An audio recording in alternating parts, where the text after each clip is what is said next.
Hello అండి అందరికీ good morning. అయితే మార్నింగే టీ కన్నా ఈరోజు అయితే కాఫీతో అయితే స్టార్ట్ చేశానండి.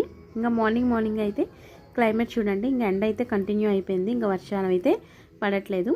అంటే ఈరోజు స్పెషల్ ఏంటంటే వెజిటేబుల్ బిర్యానీ చేయమందండి పాప. వెజిటేబుల్ బిర్యానీ అయితే చేస్తున్నాను.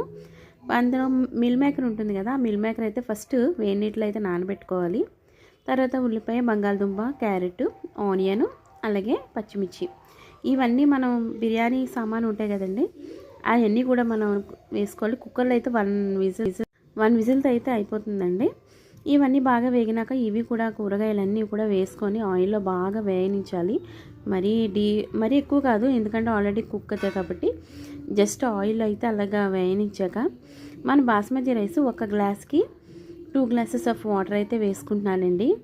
అంటే మనం ఎక్కువ నానబెడితే 1.5 చాలు. నేను అప్పుడప్పుడే చేస్తున్నాను కాబట్టి 2 గ్లాసెస్ ఆఫ్ వాటర్ వేస్తున్నాను. అప్పుడే నానబెట్టిన రైస్ అండి ఇవి. ఒక 10 మినిట్స్ అయితే అయ్యింది. ఇంకా దీనికి ఒక గ్లాస్కి 2 గ్లాసులు నీళ్ళు అయితే వేసేసి బాగా అయితే కుక్ చేసుకోవాలన్నా. చూడండి, అసలు కదపకూడదు, మళ్ళీ బియ్యము విరిగిపోతుంది అనమాట. ఇంకా అలా మూత పెట్టేసి ఉంచేయాలి. ఒక్క విజిల్ అనమాట. ఒక్క విజిల్తో అయితే మనకి వెజిటేబుల్ బిర్యానీ రెడీ అయిపోతుంది. ఇది ఎలా ఉందో చూసేద్దామా. ఫైనల్గా అయితే వెజ్ బిర్యానీ చాలా బాగా వచ్చిందండి.